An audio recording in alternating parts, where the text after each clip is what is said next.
একে অর্থনীতিবিদরা আধুনিক যুগের গোল্ড রাশ বা স্বর্ণের দৌড় বলে অভিহিত করছেন। অন্যদিকে যুক্তরাষ্ট্র সহ বহু দেশেরই সুদের হার কমানোর জন্য চাপ বাড়ছে, কারণ উচ্চ সুদের ফলে উৎপাদন খরচ বেড়ে যাচ্ছে, কর্মসংস্থান কমছে এবং অর্থনীতি স্থবির হয়ে পড়ছে। কিন্তু সুদের হার কমানো মানে মুদ্রাস্ফীতির নতুন ঢেউ তৈরি হওয়া, যা মানুষের সঞ্চয়ের মূল্যকে আরও কমিয়ে দিতে পারে।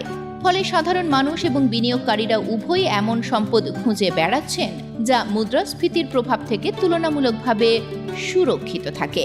এক্ষেত্রেও একমাত্র নিরাপদ বিকল্প হলো স্বর্ণ। আরেকটি বড় কারণ হলো বিশ্বব্যাপী ঋণের পাহাড়।